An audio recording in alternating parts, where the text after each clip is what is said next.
Puluhan tahun di masa depan, ada dua ras yang bernama ras penyihir dan kaisar yang selalu berperang untuk mendapatkan kedamaian mereka masing-masing. Dan cerita akan berfokus kepada kesatria muda bernama Iska, seorang pemuda yang dipenjara karena pernah membebaskan seorang tawanan penyihir di sebuah penjara yang dijaga dengan sangat ketat.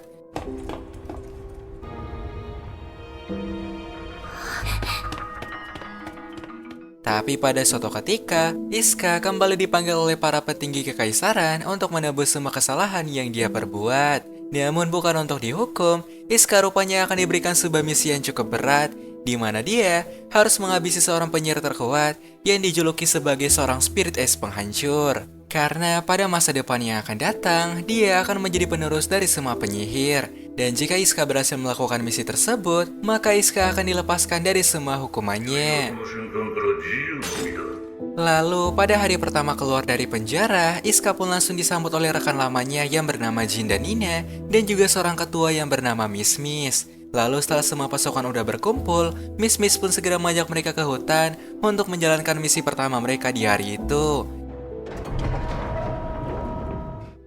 Di tak lama kemudian, sampailah mereka ke sebuah reaktor nuklir yang katanya sedang diincar oleh para penyihir saat ini. Kemudian mereka pun segera melakukan patroli untuk menjaga area reaktor nuklir itu. Namun di saat mereka sedang melakukan patroli, Nina malah menyuruh mereka untuk segera kabur karena ada beberapa jebakan yang sudah dipasang oleh para penyihir untuk menjebak para kesatria. Dan benar saja, ketika mereka baru saja meminta bantuan, muncullah beberapa penyihir yang ternyata sudah menunggu kedatangan para kesatria untuk terkena jebakan mereka. Namun sebelum para penyihir itu menyerang, Iska pun segera melancarkan beberapa serangan yang berhasil mengalahkan beberapa di antara mereka. Jin, そっちは終わってる。 Tapi ketika sedang menunggu bala bantuan datang, datanglah seorang penyihir bernama Rin yang ingin menghabisi Iska dan juga teman-temannya. Melihat golem tersebut yang sangat kuat, Iska pun segera menyuruh semua temannya untuk kabur karena dia akan melawan Rin sendirian. 遅い。 Namun saat baru saja mengalahkan Rin, datang lagi seorang penyihir lain dengan kekuatan es yang begitu kuat. Melihat hal tersebut, Iska pun langsung sadar kalau gadis yang sedang berada di hadapannya merupakan penyihir es kancuran yang harus Iska kalahkan sekarang juga. Mengetahui hal tersebut, tanpa basa-basi, Iska pun segera melesat secepat mungkin untuk bisa mengalahkan gadis bernama Alice tersebut. Namun ketika Alice akan mencoba kabur, ia pun malah terjatuh karena kesandung, lalu nggak sengaja diselamatkan oleh Iska. Tapi karena Alice memiliki urusan lain saat ini, ia pun memutuskan untuk segera pergi dan membiarkan Iska yang sudah terluka karena serangan tadi. Tak lama kemudian, datanglah ketiga teman Iska yang sangat khawatir dengan kondisi Iska setelah berhadapan dengan sang penyihir es kehancuran. Namun, setelah melihat pertarungan kemarin, Mimis yang khawatir kepada Iska mutusin untuk mengajak Iska menonton sebuah opera yang mungkin bisa menghilangkan rasa capek Iska setelah pertarungan kemarin.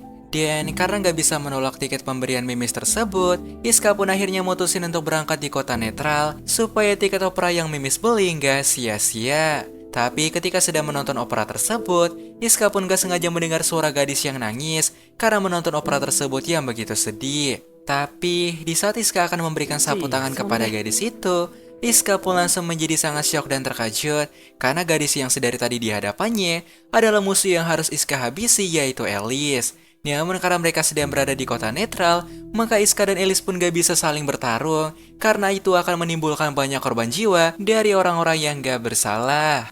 Dan untuk bisa menghilangkan rasa kesal tersebut, Rin pun akhirnya segera mengajak Alice untuk segera makan di sebuah restoran yang sangat nikmat supaya bisa melupakan kejadian tadi. Namun, di saat Alice baru saja duduk di sebuah kursi yang kosong, datanglah Iska yang ternyata udah memesan meja itu duluan. Lalu karena gak ada tempat kosong yang lain, Iska dan Alice pun akhirnya harus makan bersama, walaupun mereka saling bermusuhan satu sama lain. 注文決まった？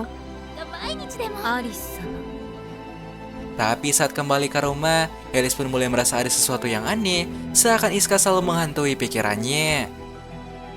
Lalu di keesokan hari, tim Iska yang bernama Tim 7 mulai berlatih sekeras mungkin untuk persiapan melawan penyihir es kancuran, yaitu Alice. Dan setelah latihan yang cukup keras, datanglah seorang wanita yang bernama Risa yang datang untuk menjadi pemandu mereka pada misi selanjutnya.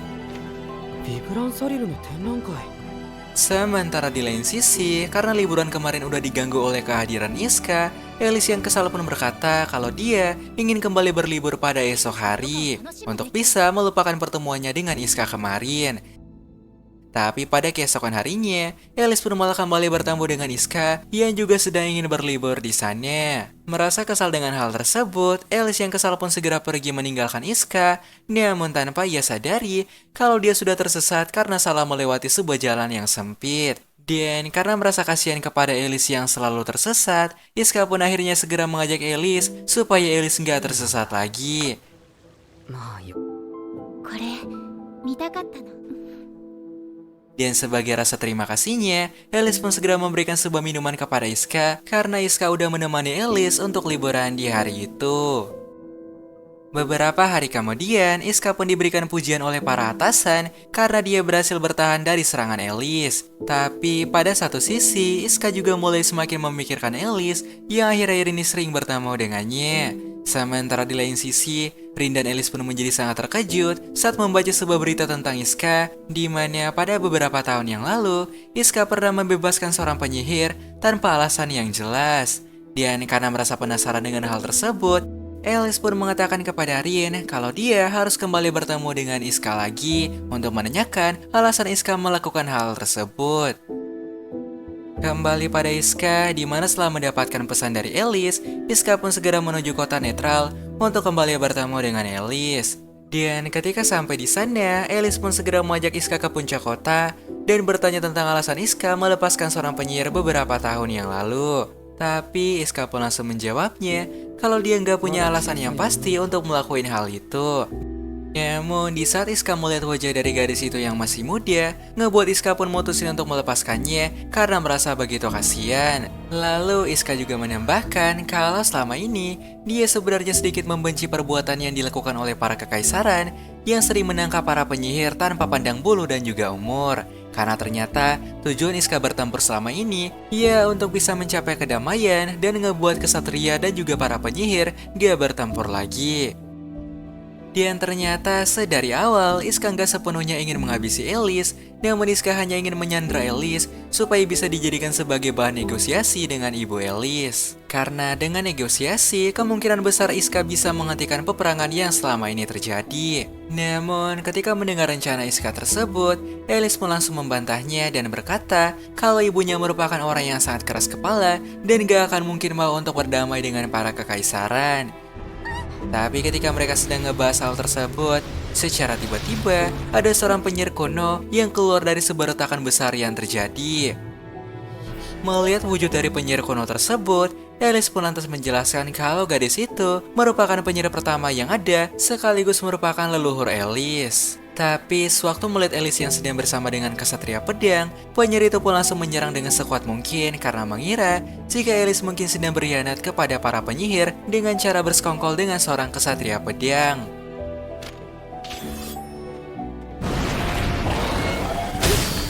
Bahkan walaupun Alice sudah mencoba untuk menjelaskan, namun penyihir kuno itu gak ingin mendengarkan penjelasan apapun dari Alice. Lalu karena gak ada cara lain lagi, Iska pun segera melepaskan pedang anti sihirnya dan mencoba untuk melawan penyihir kuno tersebut dengan menggunakan pedang anti sihir itu. Namun karena power Iska masih belum cukup kuat, Alice yang gak punya pilihan akhirnya harus percaya kepada Iska dan ngebantu Iska untuk mengalahkan leluhurnya tersebut.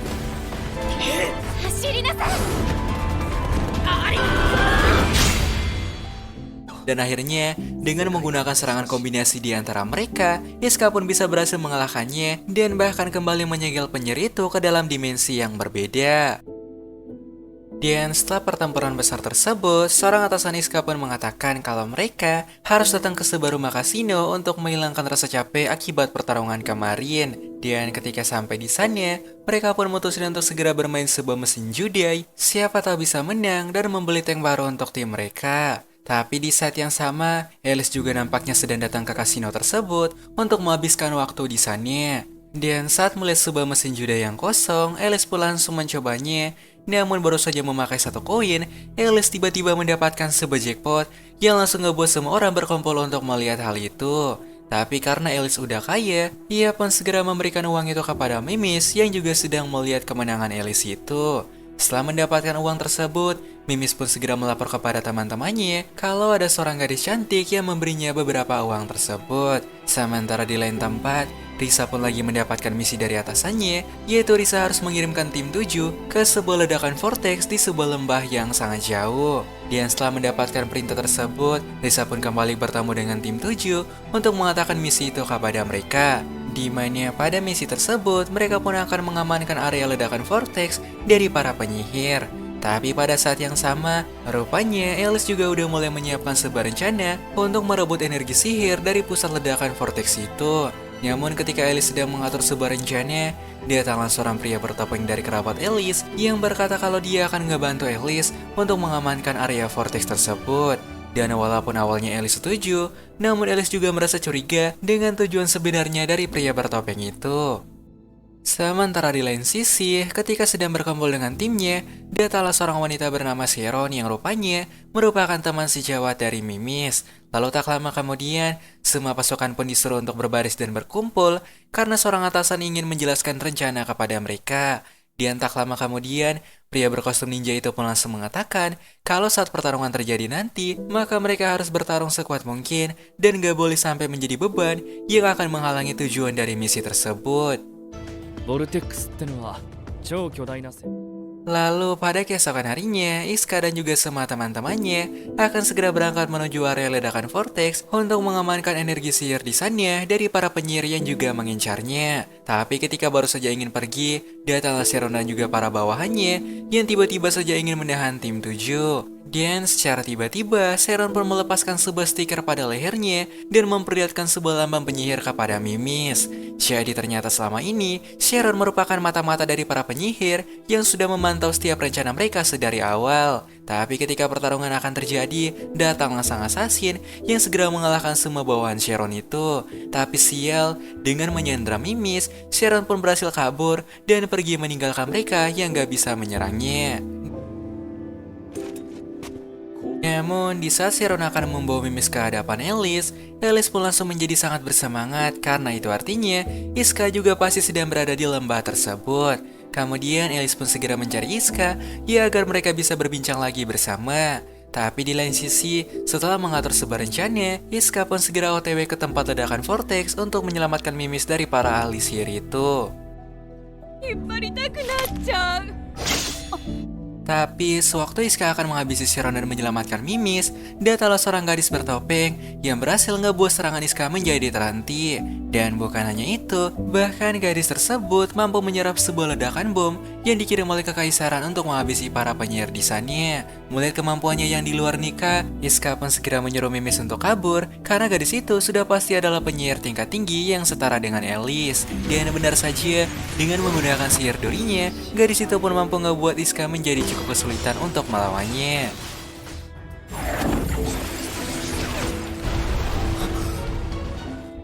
Namun siapa sangka, walaupun sudah diserang dengan ledakan besar, namun Iska pun mampu menghindarinya dengan sangatlah mudah. Dan setelah membaca semua pergerakan dari gadis itu, Iska pun langsung melesat secepat mungkin dan berhasil mengalahkan gadis itu, bahkan ngebuatnya sampai gak sadarkan diri. Tapi ketika Iska dan Mimis akan pergi meminta bantuan, datanglah sang pria bertopeng yang berhasil menyerang Iska dari belakang dan bahkan menendang Mimis sampai terjatuh ke dalam lubang vortex. Melihat Mimis yang terjatuh, Iska pun juga segera melompat dan berusaha untuk menyelamatkan Mimis.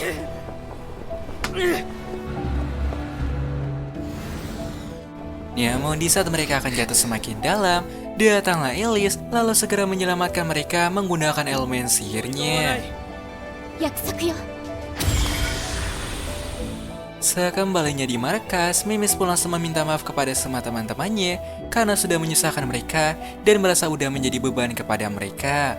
Mendengar hal tersebut, Iska pun lantas berkata kalau Mimis gak perlu mikirin hal tersebut, lagi pula itu hanya merupakan sebuah ketidaksengajaan.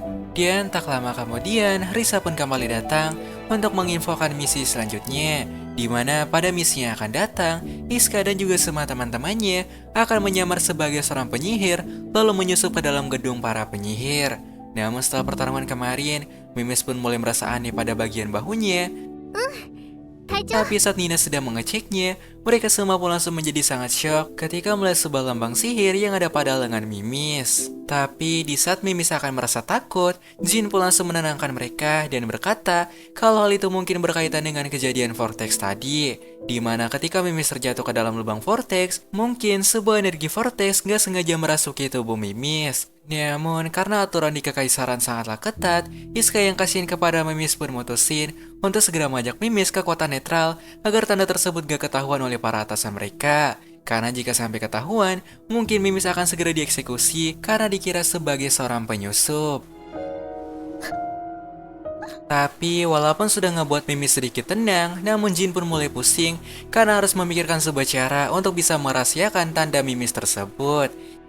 Hingga ketika di siang hari, Iska pun segera mengajak Mimis di kota netral untuk memperbaiki suasana hati Mimis yang saat ini lagi kacau. Lalu Iska pun berkata kepada Mimis bahwa mereka akan segera merahasiakan tanda tersebut, bahkan walaupun tim mereka akan dihukum karena merahasiakan tanda itu. Dan sebagai rasa terima kasihnya, Mimis pun memutuskan untuk segera pamit karena dia ingin membeli sesuatu kepada Iska. Tapi di saat Iska sedang duduk sendiri di bangku taman, datanglah seorang gadis yang ternyata adalah Elis yang kini sedang mencari Iska. Dan ternyata alasan Elis mencari Iska sedari tadi adalah untuk memastikan jika Iska masih hidup setelah kejadian vortex kemarin. Namun di saat Iska dan Elis sedang asik bercerita, datanglah Rin yang segera menciduk mereka berdua di taman itu. Lalu sebagai rasa terima kasih, Rin pun segera memberikan sebuah minuman kepada Iska karena Iska udah pernah ngebantu Elis untuk mengalahkan leluhur mereka kemarin. Tapi di saat Iska meminum minuman tersebut,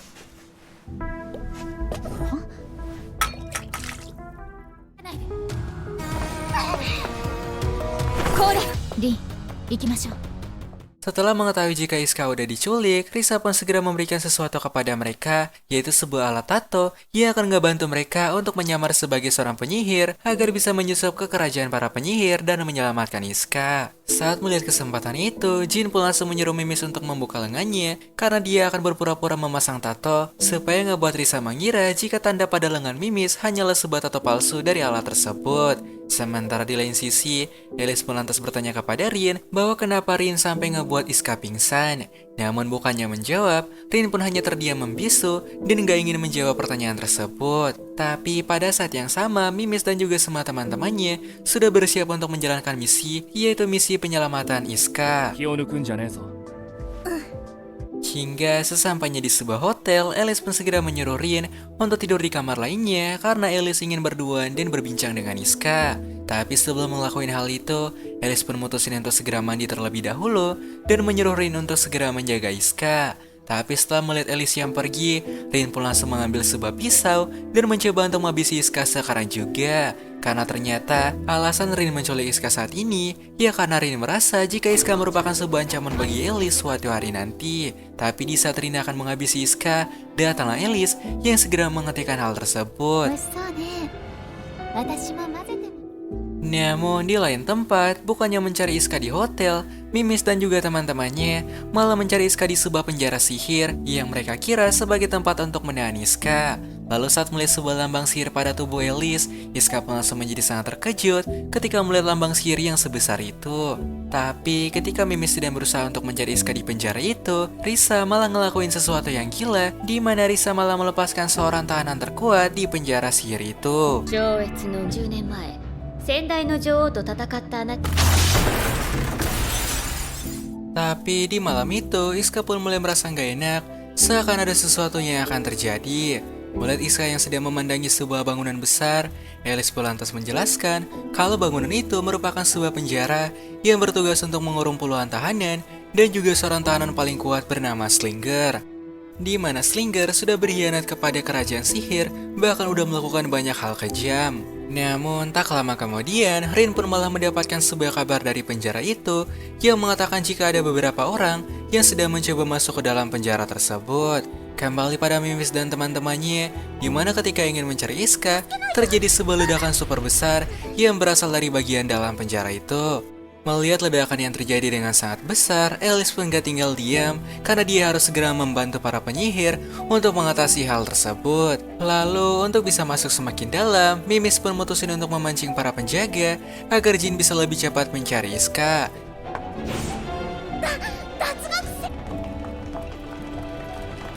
Dan tak lama kemudian, Iska pun akhirnya mendapatkan telepon dari teman-temannya yang kini sedang berusaha untuk mencari Iska di penjara itu. Dan saat mendengar hal tersebut, Iska pun langsung menjadi sangat panik karena mereka bukan mencari Iska di hotel, tapi malah di penjara yang berbahaya itu. Namun untung aja, berkat kunci yang ditinggalkan oleh Alice, Iska pun akhirnya bisa pergi untuk ngebantu para teman-temannya. すぐそっちに向かう Hingga ketika sampai di sana, Alice pun segera memberikan perintah kepada semua penjaga untuk mencari Slinger yang kini udah dibebaskan. Lalu setelah kabur dari hotel, Iska pun akhirnya kembali bertemu dengan teman-temannya yang sedari tadi sudah mencari Iska dengan susah payah. Tapi ketika melihat kekacauan tersebut, Iska pun segera menyuruh timnya untuk pergi karena ada hal yang harus Iska selesaikan. Di dalam penjara, setelah menghancurkan semua yang ada, Slinger pun berniat untuk menghabisi Rin karena Slinger saat ini sedang mengincar Alice yang akan menjadi penerus kerajaan sihir. Bahkan, walaupun Rin mencoba untuk menyerang dengan sekuat tenaga, Slinger bisa dengan mudah menghalau semua serangan itu. Tapi ketika Rin akan segera dihabisi oleh sebuah serangan, ならば消えろ datanglah Iska yang segera menyelamatkan Rin dari serangan tersebut. Melihat Rin yang diselamatkan oleh kesatria pedang, ngebuat Slinger pun menjadi sangat kesal karena harusnya Iska ngebantu pengkhianat seperti Slinger untuk menghabisi para penyihir. Namun Iska pun langsung ngebantahnya dan berkata kalau Iska nggak suka main dengan cara yang kotor seperti itu. Mendengar hal tersebut, Slinger pun langsung melepaskan puluhan serangan dan mencoba untuk menghabisi Iska. そもそも俺は30年前から一度 Tapi walaupun semua serangan itu sangatlah kuat, namun Iska pun berhasil menghalaunya berkat pedang anti sihir yang dia miliki. Dan ketika melihat Iska yang berjuang sendirian, Rin akhirnya mutusin untuk membantu daripada harus mati sia-sia di tangan seorang pengkhianat seperti Slinger. Tapi pada saat yang sama, Alice rupanya juga sedang melawan seorang assassin yang kini ingin menghabisi Alice karena merupakan seorang penyihir. Kembali pada Slinger, di mana karena sudah muak dengan kekuatan pedang Iska, ia pun segera melepaskan sebuah serangan dahsyat, berharap jika serangan itu nggak bisa ditahan oleh pedang Iska. 炎が強まった Namun, di saat mereka mengira jika Iska udah terkena serangan dan mati, datanglah Iska yang rupanya berhasil menghindari serangan api tersebut. Melihat tekad bertarung Iska yang begitu kuat, Slinger pun langsung menjadi sangat murka dan segera melepaskan power terakhir yang dia miliki. Tapi ketika serangan itu akan kembali mengenai Iska, datanglah Alice yang segera membekukan serangan tersebut. 止めるぞ Dan karena sudah terkepung, Slinger pun akhirnya memilih untuk mundur daripada harus dikalahkan oleh mereka bertiga. Lalu setelah kejadian itu, Iska pun akhirnya bisa kembali bersama dengan teman-temannya dan pulang dengan penuh canda tawa. Namun di tengah rasa bahagia tersebut, Mimis pun mulai menjadi semakin khawatir lagi karena tanda pada tangannya pasti akan ketahuan suatu hari nanti. Dan pada malam hari, Rin pun langsung menceritakan kejadian tadi kepada Alice jika Iska udah menolong Rin dari serangan Slinger. Dan yang awalnya sangat membenci Iska, kini Rin pun akhirnya mau untuk mengakui kehebatan Iska. Tetapi ketika Risa ingin melapor tentang kejadian Slinger kemarin kepada sang Master Kaisar, Kaisar itu pun malah berkata kalau dia lebih tertarik dengan kisah cinta Alice dan juga Iska yang cukup menarik perhatiannya selama ini. Dan pada saat yang sama, ibu Alice selaku ratu penyihir akan menyuruh anak keduanya yang bernama Sisbel untuk menjalankan sebuah misi di kota lain. Kembali pada Iska dan teman-teman, di mana ketika sedang ngebahas kejadian kemarin, datanglah Risa dan juga rekannya yang ingin menyuruh tim 7 untuk berlibur dan mengambil cuti. Karena sudah beberapa hari ini, mereka terlalu banyak bekerja. Mendengar hal tersebut, mereka pun langsung menjadi sangat bahagia dan senang karena mereka akhirnya bisa menggunakan waktu liburan itu untuk mencari sebuah cara yang bisa menyembunyikan lambang sihir pada tubuh Mimis. Lalu saat di sore hari, Sisbel pun segera menjalankan misi tersebut, di mana Sisbel akan memantau keanehan pada kota sebelah yang ada di sebelah kerajaan mereka.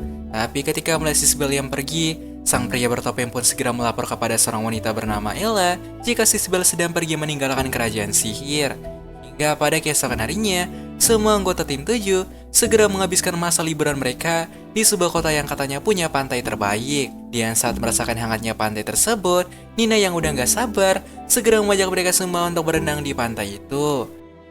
Namun ketika di sore hari, Jin pun harus segera kembali ke hotel karena Mimis udah terkena demam musim panas. Dan pada saat yang sama juga, Nina harus segera pergi ke pasar demi mencari makan malam untuk mereka nanti. Namun, ketika baru aja ditinggalkan oleh Nina, Iska nggak sengaja menabrak Sisbel yang kini sedang mencari Iska di sana. Tapi walaupun hanya sekilas melihat Iska, namun Sisbel pun sangat merasa bahagia karena dia akhirnya bisa kembali bertemu dengan Iska lagi. Dan ternyata, alasan Sisbel mencari Iska sedari tadi, ya karena Sisbel ingin mengatakan terima kasih kepada Iska karena sudah membebaskan Sisbel dari penjara. Karena ternyata, orang yang dibebaskan oleh Iska saat itu, ya adalah Sisbel ketika masih kecil. Kembali pada Sisbel, di mana pada malam hari, Sisbel pun segera kembali datang ke hotel Iska untuk kembali bertemu dengan Iska. Tapi di saat Sisbel akan masuk ke dalam kamar Iska secara diam-diam,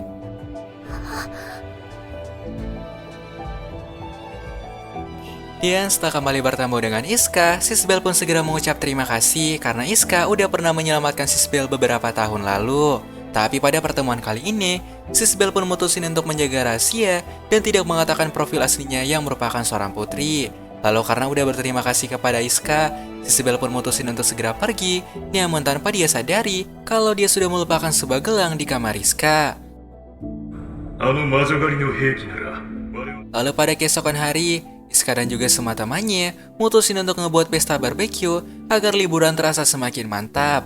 Tapi di saat mereka sedang ngebuat barbeque itu, sang pria bertopeng nampaknya sedang mengatur sebuah rencana lagi, di mana dia akan mengincar Sisbel yang kini sedang berada di luar kerajaan. Singkatnya, setelah melakukan pesta tersebut, Jin pun mulai merasa khawatir karena mereka masih belum bisa menemukan sebuah cara untuk bisa menghilangkan tanda pada tangan Mimis. Tapi ketika Nina akan frustasi, Jin pun lantas berkata kalau masih ada satu cara terakhir, yaitu mereka harus pergi ke pasar gelap untuk mendapatkan stiker yang pernah digunakan oleh Sharon yang bisa ngebuat Sharon berhasil menyamar selama ini. Mendengar hal itu, Mimis pun langsung kembali merasa bahagia karena masih ada harapan terakhir untuk menyelamatkan Mimis. Namun ketika Iska akan pergi untuk mencari angin sebentar, datanglah Sisbel yang ingin kembali berbincang dengan Iska. Namun kali ini, Sisbel ingin meminta bantuan kepada Iska untuk menjadi pengawalnya di pertemuan para penyihir nanti. Karena selama ini, Sisbel udah mulai merasa aneh dengan kerajaan penyihir, terutama sang pria bertopeng yang mungkin kini sedang mengincar tahta kerajaan penyihir. Dan kalau Iska mau untuk menjadi pengawal Sisbel nanti, maka kerajaan mungkin masih bisa diselamatkan. Tapi benar aja, tak lama kemudian, datanglah para pria bertopeng yang kini berniat untuk menangkap Sisbel karena udah berada di luar kerajaan. Mengetahui hal tersebut, Sisbel pun langsung segera kabur secepat mungkin sebelum ditangkap oleh mereka. Namun, di saat Iska akan ngebantu Sisbel, datanglah sebuah robot kekaisaran yang tiba-tiba aja mencoba untuk menyerang mereka. Melihat kedatangan robot kaisar tersebut, Iska pun langsung menjadi sangat syok karena robot itu merupakan sebuah robot anti sihir yang akan menghabisi semua pengguna sihir tanpa pandang bulu. Namun, ketika Iska akan dikepung oleh mereka, datanglah para tim 7 lainnya setelah mendengar suara ledakan dari tempat tersebut. Melihat pasukan 7 yang datang, pria bertopeng pun langsung memperingatkan mereka untuk gak ikut campur dengan urusan para kerajaan. Tapi Jin pun langsung menolak dan membantah hal tersebut dan berkata kalau dia akan membalas perbuatan dari pria bertopeng karena sudah membuat Mimis terjatuh ke dalam lubang vortex.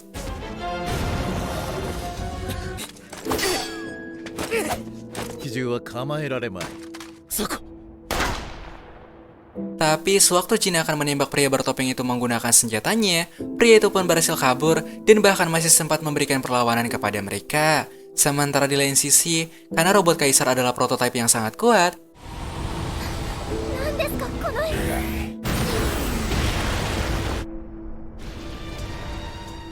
bahkan kondisi pun menjadi semakin memburuk ketika robot itu malah menarik Sisbel, bahkan menyerap semua energi sihir Sisbel. Dan karena hal tersebut, semua serangan yang diberikan oleh Iska seakan gak bisa menyentuh robot itu.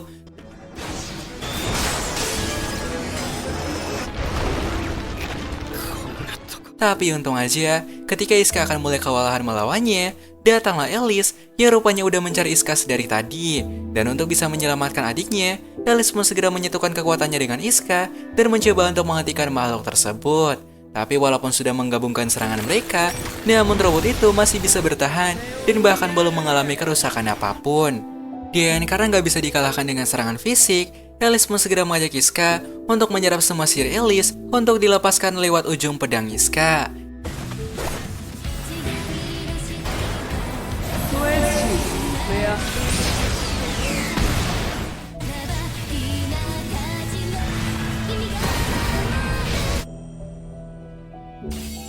Dan bener aja, dengan menggunakan cara tersebut, Iska akhirnya bisa mengalahkan makhluk itu dengan bantuan kekuatan dari Alice. Tapi saat Sisbel terbangun, ia pun langsung bertanya kepada Alice tentang hubungan di antara Iska dan Alice saat ini. Namun Alice yang malu pun lantas berkata kalau dia sama sekali nggak kenal dengan Iska, bahkan gak memiliki hubungan apapun. Dan saat mendengar hal tersebut, Sisbel pun langsung merasa bahagia karena itu artinya Sisbel punya peluang yang sangat besar untuk menikah dengan Iska suatu hari nanti.